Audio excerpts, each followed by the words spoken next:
Hello everybody. For this week's video, we're going to jump ahead one block to Towers and talk about a Marriage of Ithilien deck. Normally I play this in Return of the King block, but this deck is just going to be one step backwards, and the same principles should apply. So the featured characters of this deck are Eowyn, daughter of Eomund, and then Faramir, Ranger, Ithilien Ranger. He has, if Faramir is in your starting fellowship, his Twilight cost is -1. So for 2, and then for 2, this is the one version of Faramir in Towers block who can be in the starting fellowship with Eowyn. This is, of course, based on the lore from Return of the King that Eowyn and Faramir fall in love with one another. And Eowyn has the role in this deck of providing horses for the Ringbound Rangers. And then the Ringbound Rangers have a core mechanic whereby they use their bows and other wounding techniques to do direct wounding to minions during the skirmish phase. Eowyn, by giving mounts to the Ringbound Rangers, gives them the opportunity to spend one less vitality in knocking minions off the table because they have to exert at the beginning of the skirmish phase. A quick look at these two characters in particular. Eowyn is the only Rohirrim companion in the deck, so it's very important that she sticks around. She has Valiant and then Maneuver, play a Rohirrim possession on Eowyn to heal her. That makes her as a character very durable, and if you're feeling froggy, you can go beyond the speed limit of 5 companions, and as long as you have the Rohirrim possessions in hand, you don't have to worry too much about Enquia or Greed, because you can just play those cards from your hand in the same phase that you would normally get wounded, and she can endure. Faramir also has healing fellowship, play a ranger to heal a ringbound companion. That is very necessary in the deck because there's a lot of exerting during the skirmish phase of companions. If you need to against a wounding deck, you can also take it lighter on the skirmish phase wounding and instead use these healing abilities to just endure. And then Frodo also, in a pinch, can borrow against Faramir's ability and instead use this one, play a ringbound companion to remove a burden. So if we need that, we can take it. I would likely start with just one burden on Frodo, and if that's enough to go first, then hooray, and that's awesome. But this deck is fine with going second, and with just one burden on Frodo, then ideally you have at least one ranger to play in the first turn. You play that ranger, and then use Frodo's ability and take the burden off. So, our next set of companions, before I do that, I just want to give a shout out to my brother Jake, who got me a lot of sealed product for Christmas. And having run this version of Eowyn for a while with the Marriage of Ithilien deck, I was really excited to pull this in one of the Helm's Deep boosters, a foil version of Eowyn. So I'm excited to use that in future games. It just fits so well. All right, so thanks, Jake. Then, the core companions besides these three are 4 copies of Gondorian Ranger. They are ringbound, so they can work with Frodo. They are rangers, so they can work with Faramir's ability. And of course, they key off of the same cards as Faramir. And then, they're the crucial engine for keeping minions roaming during the skirmish phase. The sight number of each minion assigned to skirmish ringbound man is +2. So a really efficient way to keep being able to use the ability of the Ranger's bows. And then one more guy, Mablung, who can exert Mablung to exhaust a roaming minion he is skirmishing. So against like a berserker with maybe 3 vitality, he can wound twice with his first exertion and then wound for the next round. Of course, with horses, you get even more work in there. So we have just 8 companions, and I mean, that should be enough. This is the core. Then, clearing these off of the board for a second, we have the horses that Eowyn is going to allow the Ringbound Rangers to use. So 2 copies of Horse of Rohan. Rohan. Bearer must be a man, elf, or wizard. As long as you spot the Rohirrim man, it doesn't matter like whether you're unbound or ringbound. So yes, these can be given to the Ringbound Rangers, even though by lore they aren't in the same spot in Middle-earth. And same thing for Brego, who does multiple things. Again, can be played on any man, elf, or wizard. And when you play Brego, you may heal bearer. So again, we need that for all of the wounds all the exertions we are giving ourselves during the skirmish phase. And then just 1 copy of Rider's Mount, specifically for Eowyn. And you can play these other horses on Eowyn too, which you might want to do during a maneuver phase if, you've already decked out your rangers, just to give her healing. And she certainly wants the ability to exert minions during the skirmish phase too. But because this one only costs 1, but it can only go on a Rohirrim man, it just fits well for Eowyn. Until you get into Return to the King block, you don't get to have Eowyn's horse specifically. So there you are. So 5 horses, 2 copies of Brego, even though he's unique, because the ability to heal while playing is so significant. In a pinch, if you play Brego on Eowyn, then you're healing 2 wounds, so that's really cool. And then, alas, if the companion bearing Brego should happen to die, well then you have a 2nd copy of Brego ready to go too. Then, along with the horses, looking at Eowyn's tools, we have Eowyn's sword.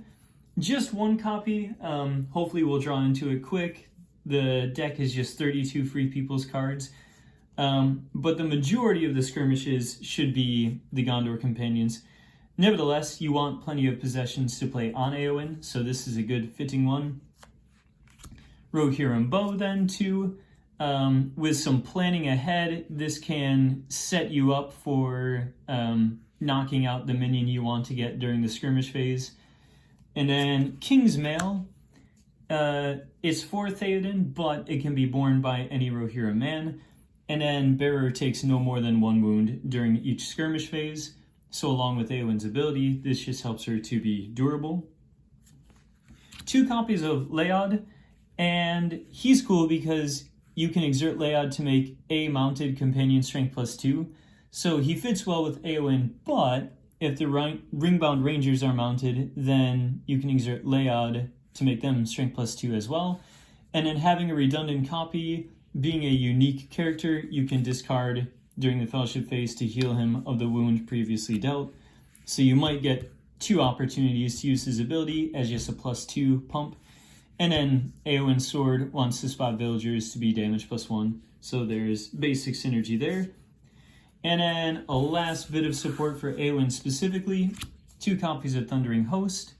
These can just sit in your support area until the right time. So in that sense, perhaps more powerful than a skirmish event, so they don't have to wait in your hand. And then, as well as making Eowyn +3, they can also heal Eowyn if you're at a plain site. So we'll want to put some plain sites in our adventure path. But again, we're doing multiple things with this card, boosting during the skirmish phase, and then also potentially healing and a plains. So then you want your support for your rangers. This is the core of the deck. We have 3 Rangers bows and 1 copy of Faramir's bow. So, I mean, this can only be borne by Faramir, but ideally he's still around. Gives him an archer, and then this just is the same cortex as this. So, if Bearer is skirmishing a man or a roaming minion, exert Bearer to wound that minion. We're looking for making our minions roam with the 4 copies of the Gondorian Ranger. So this should be relatively easy to use. The basic combo then is that you have a Ringbound Ranger, say, even like one of your toolkit Gondorian Rangers with a horse and then with a bow. Put 1 exertion on the minion at the beginning of the skirmish phase, and even if they're Vitality 3, you can conceivably exert twice and knock them off the board. So that is, I guess, the whole premise of the deck right there.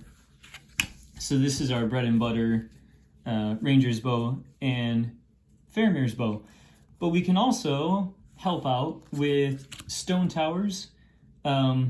Unique card, but you will be using it, so it's fine for it to show up twice. And I think this is actually really powerful. You have to exert 2 separate Gondor men to use it, but it immediately takes 2 vitality away from whichever minion skirmishing a Gondor man that you want to choose. So it's powerful, targeted, not wounding exactly, but the same effect is there. So 2 vitality in 1 card, really helpful. So we got 2 copies there. And then Boromir My Brother is for Faramir, so you can get him to vitality 4, so he can dish out even more wounds to minions. Here's a copy of Might of Numenor, again to refresh our rangers after all of the exerting that they're doing during the skirmish phase. Spot a Gondor companion, reveal a card at random from an opponent's hand, heal X companions, where X is the twilight cost of the card revealed.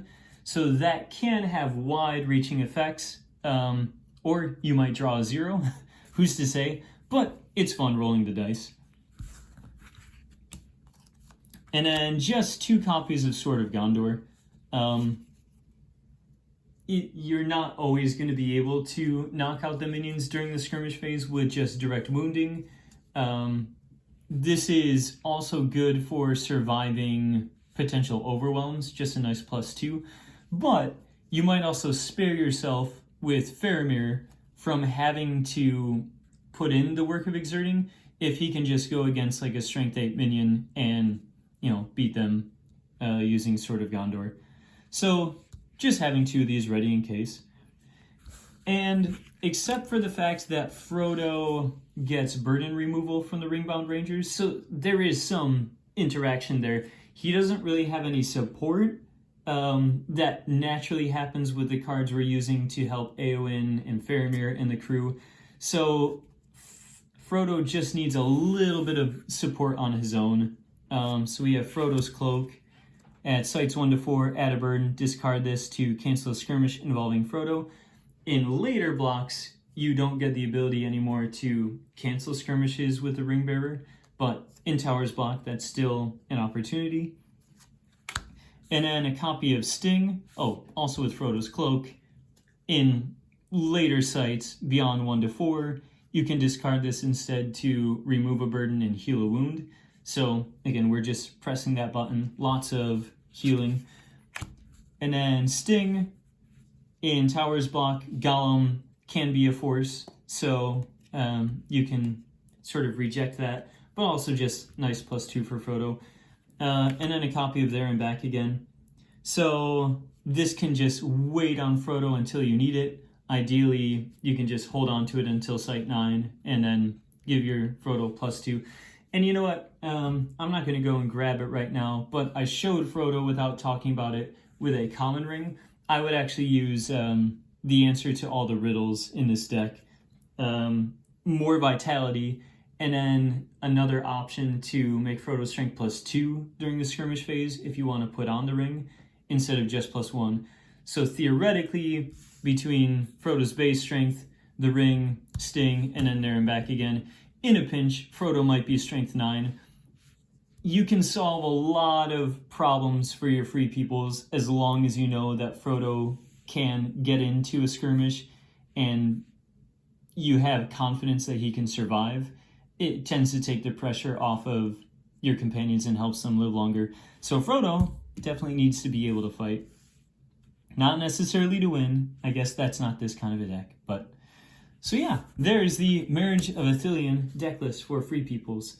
32 cards on that side. And then for minions, I'm going to go with Isengard Orcs on Wargs. So, Foul Horde, I've got 3 copies here. The big payoff is that while they have at least 4 vitality, they are damage +1. Combine that with their usual ability to be fierce, and then they can potentially dole out 4 wounds. So that's really helpful. 4 copies of Isengard Rider, who, for a slightly lower price point, are just beefy skirmishers with 3 vitality. Then 2 copies of Wargmaster, who give you the ability to recycle wargs from the discard pile. So that's very important, because we are going to use Sharku and Sharku's warg. So just 2 copies, maybe a third could go in there too. But Sharku, specifically on his warg, gets the ability to be damage +1. So, you know, you again have a fierce minion at, say, strength 12 with damage +1. So we're just stacking the wounds out there. And then I like Isengard Flanker, just for being 7 strength and another 2 costing minion.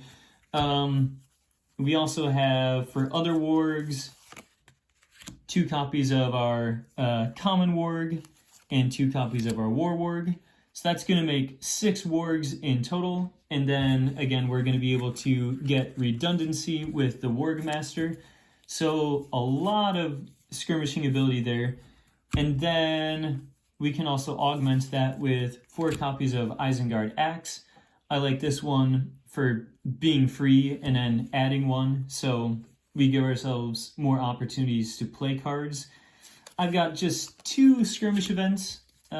This is not the Warg skirmish event. That would be Wolf Voices, but that one costs 1.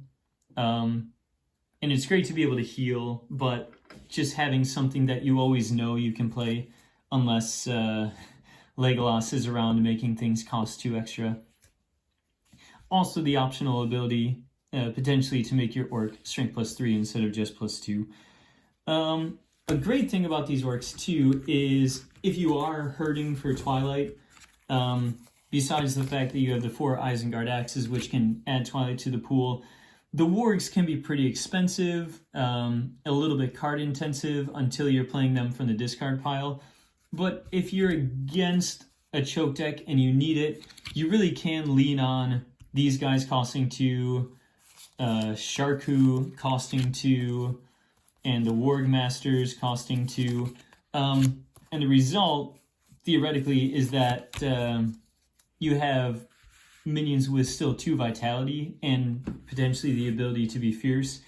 So you can still get a lot of minions out there, hopefully help them survive skirmishes. And then you can respond if there's more Twilight out there by then bringing in the 3, 4, 5 costing wargs. And then there's 3 spots left in the deck for an Orc Commander. Just a good, strong character, helps your other orcs win skirmishes because he makes each other orc strength +1. And then during the regroup phase, if he is stuck around well, then he can exert to make the Free People's player wound companions.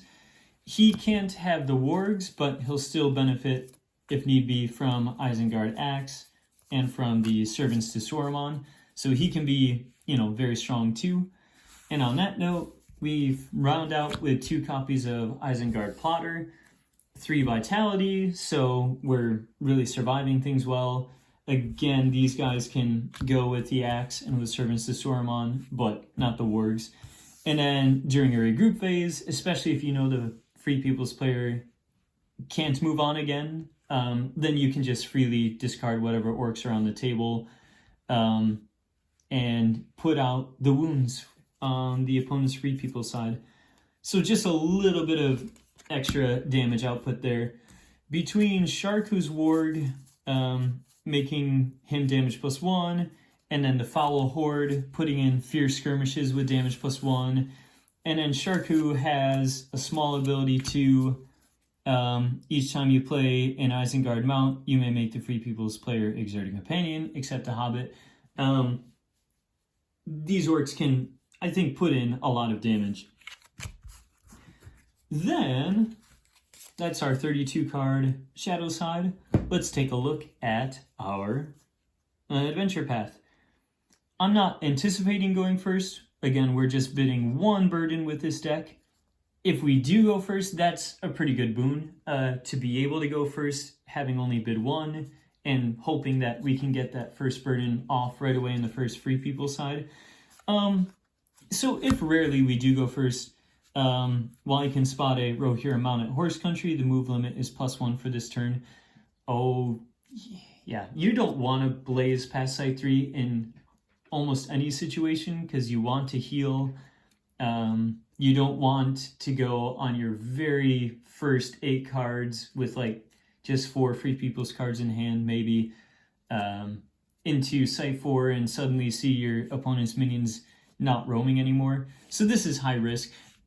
More, I suppose, this gives us the benefit of like not giving our opponent free access to companions like Gimli or Legolas or Aragorn. But I suppose in the right situation, we can use this because, I mean, it's built for Rohirrim companions and we're running Rohirrim mounts, so there we go. Part of what I want to do with this adventure path is put planes down. So we got the Sword of Rohan, which I think is my favorite site 2 in Towers block because of the 3 Twilight. So assuming we are going second and not first, which will be happening the majority of the time, then we're going to benefit right away from the 3 Twilight. Makes it harder for the opponent to just choke out. And each time the Free People's player assigns a companion or ally to a skirmish, add 1. So we are building up a reservoir for site 3. And that works well with the Warg Riders because lots of times they are fierce. So you can get multiple skirmishes and therefore multiple assignments out of 1 minion. And then the Westfold planes, I mean, it's good to get at least 1 Twilight out of a site 3.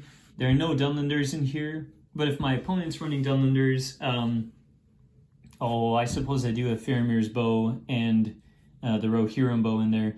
But, I mean, the majority of the wounding that the Free People side wants to do is during the skirmish phase. So I'm not worried about that, but it's another planes site. And again, the reason I'm looking for planes is just for Thundering Host. I suppose it would make more of an impact if we had like 3 or 4 copies of this in the deck, but it just didn't quite seem to fit.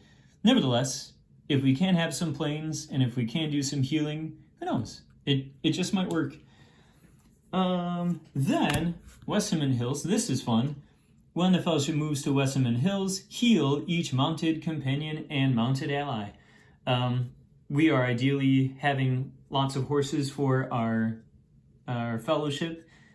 And again, we're putting in lots of skirmish phase exertions on our companions. After site 3, having just healed 5 wounds, if we're really in that bad of a shape, then I guess there was a lot of exerting happening. But if we need it, we've got it. And it's a plain site, so haha. There is a plain site version of site 5 in Towers block, but we are not running Uruk-hai, and I don't want to give my opponent the opportunity. So, Hornburg Parapet gives us 8 Twilight, so we can scale with our wargs and play more. And then the wargs are not afraid of the Fellowship Archery total being +1 because they have so much vitality to spare. But this certainly helps our Free People side when we get to it. And reducing the minion archery total by 1 will also keep our vitality up in a deck that very much needs it. Hornburg Armory, there are lots of possessions in the deck. It's just basic, non-threatening. Then King's Room, this is fun. When the Fellowship moves to King's Room without a Rohirrim companion, each unbound companion must exert. Even if the worst should happen and Eowyn is gone by the time we reach this, so there's no Rohirrim companions in our Free People side, all of our companions in this deck are ring-bound, so this still won't touch us. But it could, against the right Free People's deck, do a bunch of splash damage to our opponent's Free People side. So, hey, that's an idea. Similarly, we wouldn't have to be afraid of I'm forgetting the name of it right now. Site 7, archery total is +2 for each unbound companion over 3. But, I mean, if you got Rohirrim companions, this just seems to make sense. Nen Kurunir, plain sight. costs 8, hooray, hooray. And technically this is, geared towards our Warg Riders. If your mounted minion is about to take a wound, remove 2 to prevent that wound. I don't suppose that comes into effect often, but you've got them around. And then the Isengard Orcs do have a Sight 9 in Towers block. The Free People's player does not win the game unless they survive until both players reconcile. We do have some regroup phase wounding in this deck, but it's not the focus. And in Towers block, you have access to a Sight 9, which is just so good on its own. The Palantir Chamber, remove 2 burdens to play a minion from your discard pile. So this is really powerful. I would call it hand extension, but it's more just point and click, shop around in your discard pile, grab what you want, respond with however much Twilight is there, how inexpensive you need to go, or how expensive you might be allowed to go with the 9 Twilight there. Play a bunch of Warg Riders, get your wargs from your discard pile, as long as there are burdens to remove. And removing the 2 burdens is fine because we're more going down the beatdown path than we are for corruption. So if companions do get knocked out during the first set of skirmishes, the wargs are fierce. So it's just a really strong card. So that is the Marriage of Ithilien deck, retrofitted for Towers block. Thank you all for watching, and I hope you have a great week.